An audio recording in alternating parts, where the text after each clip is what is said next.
বন্ধুরা, ইরান থেকে ইসরায়েলে জাকে জাকে মিসাইল নিক্ষেপ করা হয়, যেগুলোর বেশিরভাগই ইসরায়েল ঠেকিয়ে দিতে পারে।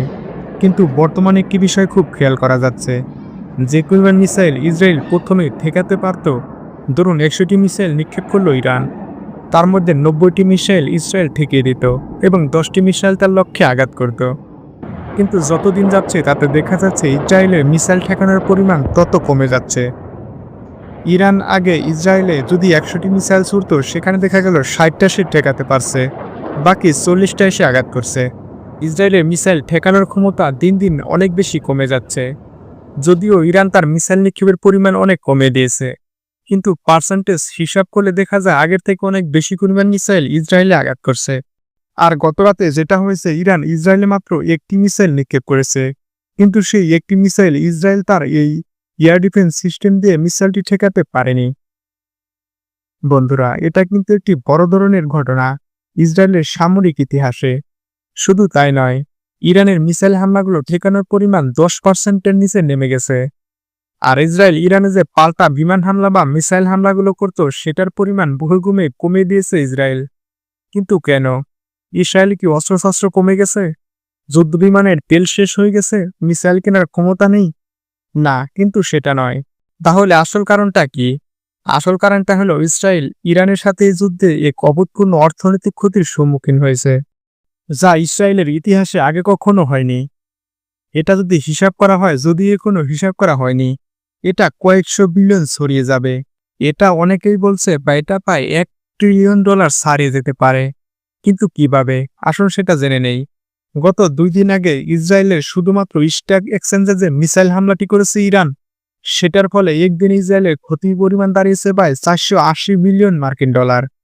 বন্ধুরা, তাহলে একবার চিন্তা করে দেখুন, ইসরায়েলের কি পরিমাণ ক্ষতি হয়েছে শুধুমাত্র একটি মিসাইলের আঘাতে। আমেরিকা থেকে প্রতি বছর যে পরিমাণ আর্থিক সহায়তা পেয়ে থাকে ইসরায়েল, সেটা প্রায় $5 বিলিয়ন। এখন একটু হিসাব করে দেখেন, ইরানের একটি মিসাইলের আঘাতে $480 বিলিয়ন ক্ষতি হয়েছে। তাহলে কি পরিমাণ আর্থিক ক্ষতির সম্মুখীন হয়েছে ইসরায়েল?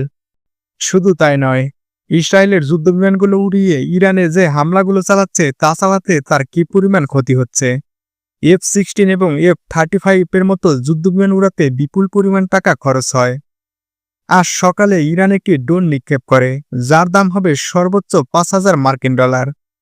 ড্রোনটিকে ঠেকানোর জন্য ইসরায়েলকে তার F-16 যুদ্ধবিমান উড়াতে হয়েছে এবং বিমান থেকে মিসাইল ছুড়ে এটি ভূপাতিত করা হয়েছে। তাহলে চিন্তা করে দেখুন, ইসরায়েল 100টি অথবা 200টি যুদ্ধবিমান উড়িয়ে ইরানে হামলাগুলো করছে, সেক্ষেত্রে তার কি বিপুল পরিমাণ টাকা খরচ হয়েছে। ইসরায়েল সরকারের হিসাব অনুযায়ী এই 6 দিনের যুদ্ধে তার শুধু যুদ্ধবিমানগুলো উড়াতে পার ডে বা প্রতিদিন খরচ হয়েছে প্রায় $200 মিলিয়ন। তাহলে 6 দিনে মোট খরচের পরিমাণ দাঁড়ায় $1,200 বিলিয়ন। শুধু তার যুদ্ধবিমানগুলো উড়াতে এত টাকা খরচ হয়েছে।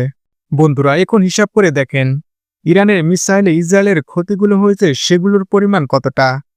মিসাইল দিয়ে ইসরায়েলের বিভিন্ন সামরিক ঘাঁটি, তাদের আবাসিক ভবন, স্টক এক্সচেঞ্জ, সামরিক ঘাঁটিগুলো উড়িয়ে দিয়েছে ইরান। সেগুলো হিসাব করলে আরো কত $1 বিলিয়ন দাঁড়াতে পারে। তাহলে সবগুলো হিসাব যদি করা হয়, তাহলে কি পরিমাণ ক্ষতির মুখে পড়েছে ইসরায়েল এই 6 দিনের যুদ্ধে। ইসরায়েল এখন যেটা করেছে, এই বিপুল পরিমাণ ক্ষতি কমিয়ে কিভাবে ইরানের সাথে যুদ্ধ করা যায় সেই চিন্তা করতে তারা এখন ব্যস্ত হয়ে পড়েছে। কারণ এভাবে যদি চলতে থাকে, তাহলে 1 মাস এইভাবে যুদ্ধ করে, তাহলে ইসরায়েলের অর্থনীতি ধ্বংস হয়ে যাবে। বন্ধুরা, এখন হয়তো ভাবতে পারেন, শুধু ইসরায়েলের কি ক্ষতি হয়েছে, ইরানের ক্ষতি হয়নি? হ্যাঁ, হয়েছে। যে পরিমাণ ক্ষতি হয়েছে সেটা যদি হিসাব করা হয়, তাহলে ইসরায়েল থেকে প্রায় কয়েকশো গুণ কম। কিন্তু ইরানের সবচেয়ে বড় যে ক্ষতিটা হয়েছে, সেটা হলো তাদের 10 থেকে 12 জন পরমাণু বিজ্ঞানীকে, তাদের সামরিক বাহিনীর প্রধান বা আইআরজিসি প্রধানদের এরকম বিশিষ্ট কিছু ব্যক্তিকে ইসরায়েল শহীদ করেছে, যা ইরানের সবচেয়ে বড় ক্ষতি। এছাড়া ইরানের অবকাঠামোগত যে ক্ষতিগুলো হয়েছে, সেটা ইসরায়েলের থেকে প্রায় কয়েকশত গুণ কম। বন্ধুরা, এই যুদ্ধ শুরুর আগে ইসরায়েলের একটা পরিকল্পনা ছিল, হঠাৎ করে ধুমধাম আক্রমণ করবে, তাদের পরমাণু স্থাপনা ধ্বংস করবে। এমনকি সবচাইতে বড় যে কারণটা, সেটা হলো ইরানের সরকার পরিবর্তন করবে। কিন্তু যুদ্ধ শুরু হওয়ার পর দেখা গেল ইসরায়েলের পরিকল্পনা সম্পূর্ণরূপে ব্যর্থ হয়েছে। ইসরায়েল বিপুল পরিমাণ আর্থিক ক্ষতির সম্মুখীন হয়েছে, যা সে আগামী 20 বছরেও পুষিয়ে উঠতে পারবে না। বন্ধুরা, আপনার কি মনে হয় ইরান ইসরায়েল যুদ্ধে কি আমেরিকা জড়াবে, বা আমেরিকা কি ইরানের পরমাণু স্থাপনায় হামলা করতে পারে? বন্ধুরা, আপনার মতামত অবশ্যই কমেন্টে জানাবেন। আর ভিডিওটি ভালো লাগলে অবশ্যই একটি লাইক করবেন এবং সাবস্ক্রাইব করে আমাদের পাশেই থাকবেন।